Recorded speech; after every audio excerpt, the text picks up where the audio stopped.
I can tell you the brands that are on alignment or off alignment. Absolutely.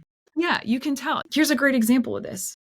I'm going to ask you to walk into Nordstrom's, and then I'm going to ask you to walk into Macy's. Oh, God. I used to love Macy's when I was in my 20s. I hate going to Macy's now. I hate it because it looks like a bomb went off in every store.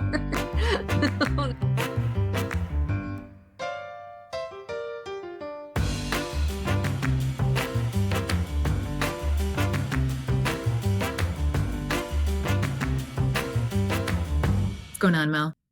Not much. It Yeah? is Friday. It's Friday and it's fall. It's fall. I know. Fall is my favorite, mainly because I could live in 65-degree weather year round. Like 65 to 70 is like peak temperature in my mind.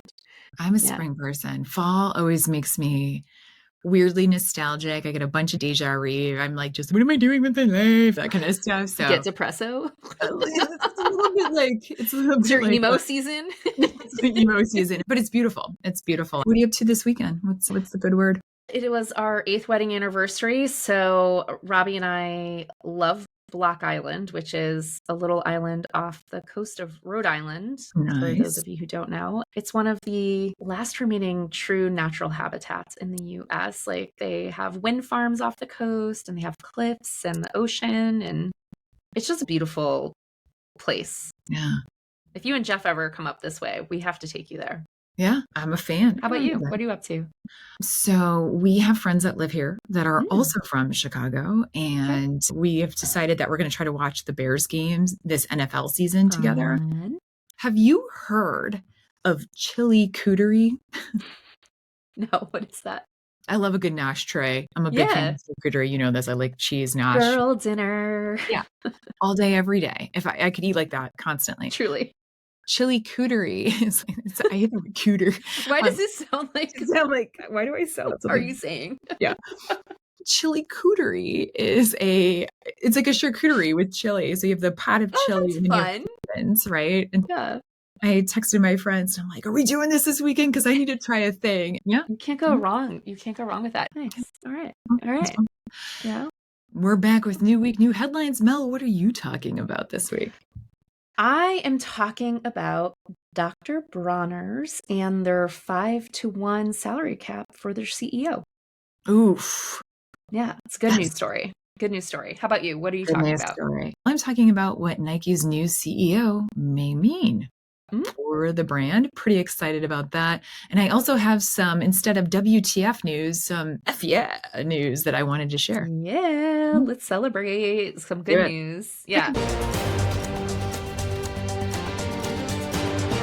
This week we don't have WTF news, but we have news. Let's do it. Okay. First story up, Pizza Hut will deliver a pizza with your resume on the box to a potential employer. Mel, did you see this story? I did see this story. And as a former talent acquisition person, I'm like, I love it. It's funny. It's definitely something that would make you a memorable candidate. Yeah, absolutely. Absolutely. I think it's fun. I don't know. I like to hear some of these good news stories. Reported in Ad Age. Here's the deal. Pizza Hut recognized that there's a thing called September surge. And this is typically more jobs are posted, more people are applying to jobs in September. So what Pizza Hut decided to do is only in New York and only through September 22nd, they created this thing called Resumes. Focus on the Z for pizza. You can go to Resumes and they will print your resume on a pizza box as a way for you to stand out. We're all trying to figure out hiring managers and recruiters and that sort of stuff. How do you beat that ATS? Deliver a cheese pizza. I would be like, I want a medium cheese pizza. Right? Pizza Hut. Yes, like you get to eat lunch and you're looking at the resume. You're like, all right, this is great. This kind of collaboration, just beyond awesome. So smart. Yeah, it's so smart. Would love to see it more. I loved it. Very fun. Fantastic. Kudos to the Pizza Hut. I want to hear if anyone did it. Oh, I'm sure. Or if you know somebody that did this, if you're a listener right now and you know someone who did it, please let us know. Tell us how it worked out. Yeah. Pixar didn't happen. Okay. The other news. Yeah. Frontline worker pay. Two massive employers this week that I really want to promote. Bank of America raised U.S. minimum hourly wage to $24 an hour. That's for Okay. part-time and for full-time. Ooh, awesome. Yeah. Bank of America has been on this track. I'm absolutely loving it. I also love the fact that they want to make their people as financially whole as possible with a livable wage. Yeah. Also, it's so in line with their core capability of being a financial institution. Why wouldn't you want to make sure you have your people whole, right? Amazing. Kudos to Bank of America. And the biggest employer ever, Walmart, i.e. Sam's Club. Walmart's been on this journey in July. Walmart's new benefit, $20,000 in stock grants for their top managers, which was wow. very new. Fantastic. Okay. But this week, Sam's Club, hourly average rate for a Sam's Club associate, above $19 an hour. Oh, good. Yeah. Not as much as Costco just yet. I was just going to say, catching up with Costco. It's not yet, but we're getting there. And you and I both know to try to get these kind of things passed in these massive organizations for frontline workers is not easy. Massive kudos to Bank of America. Massive kudos to Walmart. Yeah. And the teams behind that push, because we know that was probably a big one. Oh, 1,000%. I know the CHROs are all getting the accolades for this. There's massive teams behind Massive teams behind that. Yep. Yeah. Yeah. Yeah.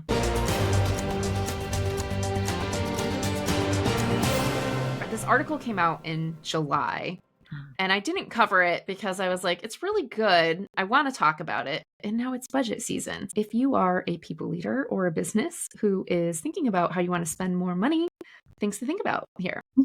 How you spend your money. So the article came out in entrepreneur.com back in July called "This Company Caps Their CEO Pay Depending on How Much Its Lowest Paid Employee Makes," which caught my eye. I was like, interesting. Yeah. Okay. Dr. Bronner's. You know what Dr. Bronner's is, right? Like the soap, Castile soap, right? Yeah, I use Castile soap. I like their almond flavor. Yeah. I like the lavender one. And you could use it on everything. Face, body, soap, cleaning. Clothes, it's super natural. Yeah. It's awesome. Yeah. Dr. Bronner's, for those of you who don't know, is a 150-year-old family-owned business. So I didn't know they were family-owned. I didn't either until this article. I was like, oh, that's pretty impressive. All right. They do soap and household goods. It was revealed that they have a 5-to-1 salary cap for their CEO. So the CEO never makes more than 5 times the salary of their lowest paid vested employee. Vested being somebody who's full-time and has been with them for more than 5 years, which I thought was interesting. Yeah, you don't hear that. You don't. At Dr. Bronner's, that is still a very good salary. They estimate that their current CEO makes around $238,560 a year, which is not chump change, folks. I could live on that. Could you live on that, Francesca? I think I could. I could. Seems pretty reasonable, right? Yeah. Their CEO, David Bronner, noted an ethical company should pay a fair salary and good benefits and enable people to make ends meet on the wages they receive. And ultimately, they want to set the example for this. They truly are a case study in how to get this stuff right. So they have 311 employees with a revenue of $170 million annually. 73% of their managers have been promoted from within. Their starting pay for regular non-temp employees is $24.84 an hour.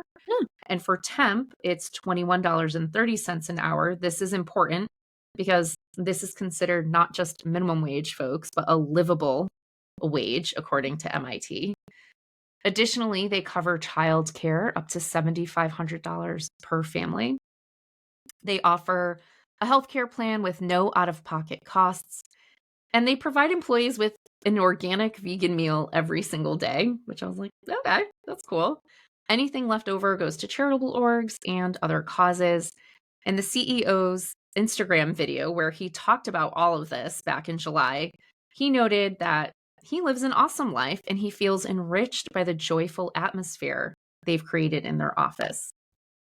I'm going to pause. I'm going to get into CEO pay, and because we've talked about the problem with CEO pay previously and our personal feelings on it. But what do you think about this? A couple things. You never see the 5-to-1 cap ever. Like, it just doesn't happen. That's not true. Variations of this periodically, like the guy that isn't only going to pay himself $70,000 a year, et cetera. But the 5-to-1 cap, I think, is really doable. Right. interesting. The thing I'm really taken with is the no out-of-pocket cost healthcare, Yeah. because last year alone, I did the math on how much we spent on healthcare last year, just in insurance, even though our companies paid for our insurance, $40,000 a year.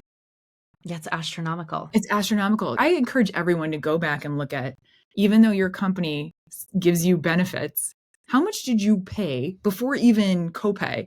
How much did you pay in insurance? And my gut is it's probably somewhere around $20,000 a year, Yeah. 20 to 50. Sounds about Easy. right. Yeah. Yep. Depending on Yep. your plan. Absolutely. So very generous in a lot of different aspects of it. Here for it. Yeah. Here for it. I just think this is such a leading example. I want to highlight it. Yeah. Why does this matter, folks? Because it does. And look, I'm going to talk about my personal feelings, and I'm sure Francesca will too. We talk about it quite often, but CEO pay, it's not just in your mind. It is out of control. Like, it has gotten out of control. And according to an article in Market Watch that was posted back in August, S&P 500 CEOs made 268 times what the typical worker made last year alone. In the article, they noted that you would need to pull together 267 of your closest friends' wages to have as much as the average CEO earnings in 2023. And the AFL-CIO, which is the American Federation of Labor and Congress of Industrial Organization, they put out an excellent annual report called Executive Pay Watch, and they coined this as the season of CEO payflation. In this report, they analyzed comp data for executives at 3,000 companies, including 500 in the S&P 500 index. Yeah. And the study found that it would take the average worker at a middle of the company's pay scale almost 200 years to make what their CEOs did. And the average CEO wages, salary, bonus, stock awards, is $16.3 million annually. Yeah. I'm really taken with the word average, because that means there are CEOs out there paid $144 million a year. They're not doing 268 times, they're doing 1,000 times. The report also stated that it would take more than 5 career lifetimes for workers to earn what CEOs receive in just 1 year. And we're going to talk about politics, folks, because it absolutely does come down to politics, and we are in a political year. We have an election that is coming up. In this report, it pointed out that former President Donald Trump's corporate tax breaks helped to boost CEO pay. With these tax breaks, the average employee did not see gains to their wages at all. Economists estimate that 51% of income gains from this corporate tax policies went to firm owners.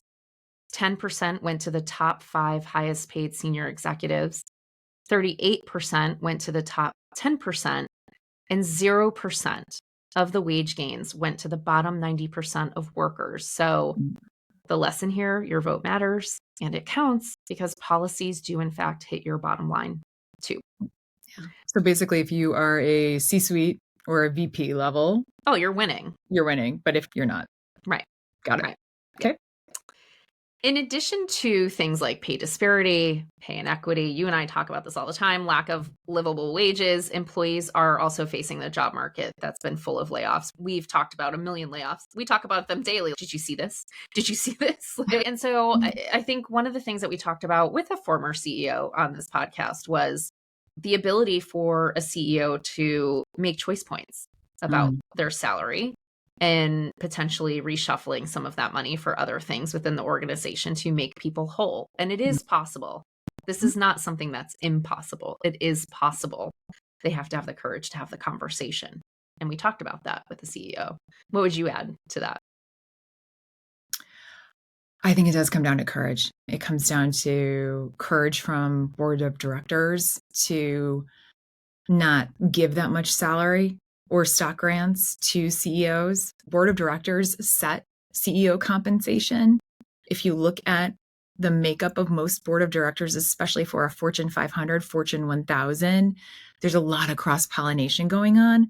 And so there's a lot of reason why the CEO inflation has happened, but a lot of it is on board of directors who are trying to just keep up with the Joneses.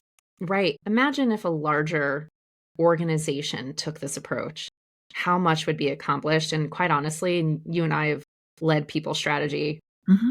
If you showed your people that you would invest this way into their growth and their financial health and their mental health and programs that support them to be successful, you're going to see those results in your bottom line. Even if you said, I'm only going to take 100 times. And right. now, right? I mean, I think what's fascinating here is the amount of goodwill you would have. That's significant. It's just a significant, not to sound like a total like college freshman philosophy class comment here, but at some point it's got to be more than money. At some point, you got to be able to say, especially once you've made it to those ranks, what's this about? Is this about you and keeping up? Or is it really about leaving someplace better than you found it? Treating your people well, having that good juju that the Bronner guy is having. Isn't that what it should be about? Yes, I think it should be. I hope so, but beats the shit out of me, man. You and I just interviewed Mike Ohata, who's the author of The Talent Fueled Enterprise. And a big theme that he focused on and we talked about was this idea of getting back to humanity in the workplace. And I feel like this is such an excellent use case around showcasing how humanity goes a long way and really impacts your bottom line in a positive way. Just care for one another, right? And in the book, something that Mike pointed out was Gartner's human deal framework, which noted that employees seek personal value and purpose at work. So be prepared to deliver on it. Yeah. And their human deal has this excellent framework that I'd love to share. There's 5 elements that every organization should really think about, every people leader, when you're thinking about systems and processes that you're setting up for your people. 1 is deeper connections. So the concept of I feel understood. 2 is radical flexibility. I feel autonomous. We're speaking to all you RTOers out there. Number 3 is personal growth. I feel valued. 4 is holistic well-being. I feel cared for. And 5 is shared purpose. I feel invested. And when I think of what Dr. Bronner has done here, they have committed to all 5 elements of the human deal, right? In their report, Gartner notes that people are continuing to ask themselves, what makes me happy and whole? What truly satisfies me? Where have I given away too much of myself for little return? And one should assume if you are leading an organization, leading a team, your people are asking themselves those questions as well. Yeah. And you should be asking those questions. How are we showing up for people in these ways? Are we cutting them short in any of these areas? Do we need to think about it? So listen, if you want an irresistible employee value proposition as a business, as a people leader, keep this framework in your back pocket. Keep Dr. Bronner's approach in your back pocket, something to consider. Because when employees see their CEO making 268 times their salary while 20 friends just got laid off, it's going to have a real impact on your business bottom line. So kudos to Dr. Bronner's and your approach, because it's a master class in abiding by this human deal at work. And we appreciate it. Yeah. Yeah. So good. It's good soap. Some goodness. Yeah. Good soap. Good soap and good people. What's your story? So I want to talk about Nike. Yeah. In full disclosure, I used to work at Nike. I live in Portland, Oregon. You're in Nike land. Last week, Nike announced that John Donahoe, the CEO, will retire, and Elliot Hill, who retired from Nike in 2020, will come in as the new CEO. And I found this really interesting for a couple of reasons. One is because I worked under John Donahoe's administration. The other thing for me is I've seen something like this before. And then as I thought about it, I'm seeing it a little bit more and more in the marketplace. And the headline here is, when an organization, especially in retail or consumer goods, or when you're a really big brand, right? Nike is, like Coca-Cola is, for example, right?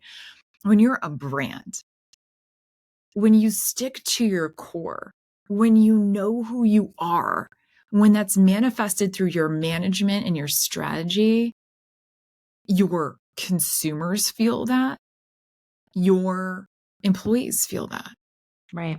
When you aren't, your consumers feel that and your employees feel that. And we see vestiges of this kind of shit all the time. Everywhere. Right?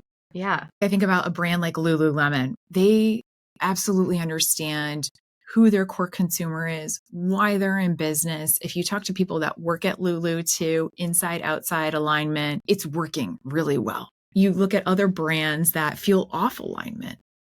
Yeah. Walk through a mall right now. I can tell you the brands that are on alignment or off alignment. Absolutely. You As feel it. You consumers. can tell. Yeah, You're you like, can what is tell. this? Yeah, you can tell. Here's a great example of this.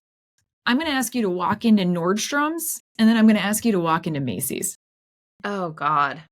I used to love Macy's when I was in my 20s. I hate going to Macy's now. I hate it because it looks like a bomb went off in every store. And then I'm like, what is this? Yeah, that's the feel. Yeah. Nordstrom's never lost their focus on consumer, never lost their focus on service, never lost their focus on that aspirationally yet attainable, right? Right. Macy's, I don't know what the fuck's going on. Yeah. It's an interesting. You can tell when brands, like something's going on with a brand. Yeah, I love retail. Retail is the main industry I've Yeah. served. I'm obsessed with looking at brands, honestly, and how they operate, and especially through the manifestation of their management teams. Obviously, you and I do that, but also with strategy. And what's interesting is when you look at why Elliot Hill might be coming back and why John Donahoe might be going out. John Donahoe was brought in 2020 to really put Nike into the future from a digital perspective. While he sat on the board, had no sport background or consumer good background. He grew up as a Bain consultant and then went into eBay or ServiceNow. But outside of being on the board of directors for Nike, did not come from Nike. We also know that from a people perspective, again, widely reported, Nike went from being hybrid to now demanding that people return to office. Also widely reported during his watch, there were 3 major layoffs that happened. He looked to transform the brand, to transform Nike into this high-tech powerhouse. Right. But as Bloomberg reported, he pissed off partners and disappointed fans. And quite honestly, with employees, if you look at LinkedIn, if you look at thelayoff.com, employees aren't exactly his number one fan. I find it interesting, though, that they brought in Elliot Hill, who retired from Nike. Elliot is someone that absolutely exudes things like sport, innovation, partnership. Go on LinkedIn and look at all of the stories that are coming out about this guy. I have yet to find anybody that has a bad thing to say about him. He is someone that will sit down, look you in the eye, and talk to you about the business, sports, your opinion.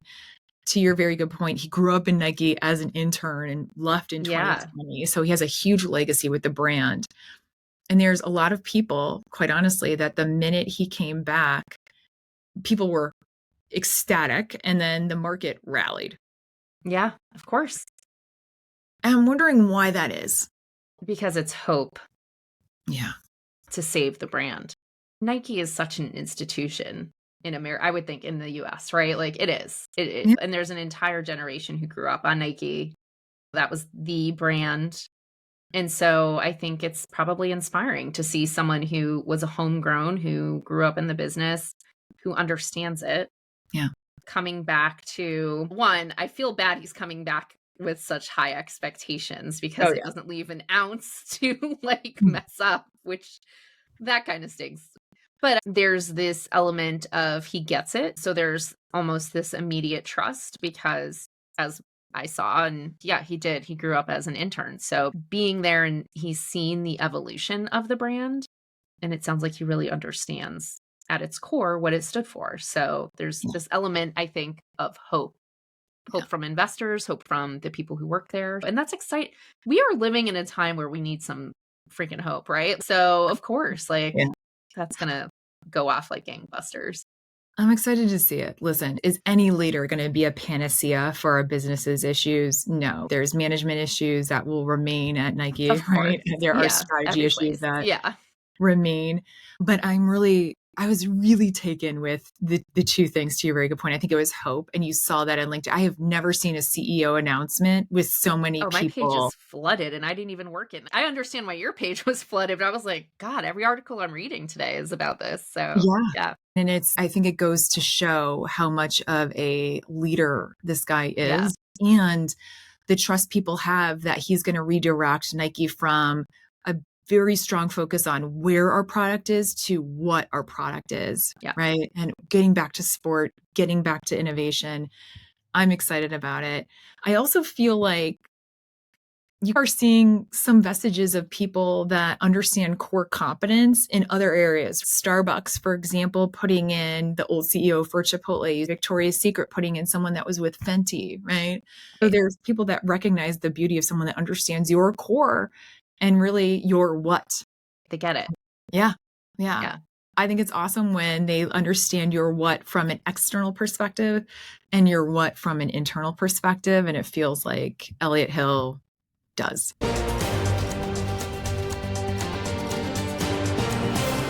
Hey friends, this episode of Your Work Friends was hosted by Francesca Ranieri and myself, Mel Plett. This episode was produced and edited by Mel Plett and myself, Francesca Ranieri. Our theme music is by Pink Zebra, and you can follow us over on all of our social media platforms, Instagram, TikTok, YouTube, and if you're so inclined, join us over on LinkedIn in our large and growing community. And you can email us at friend@yourworkfriends.com or visit us on yourworkfriends.com. Also, folks, please like, subscribe, and leave a review if you enjoyed this episode. And if you really enjoyed it, please share with a work friend or two. Thanks, friends.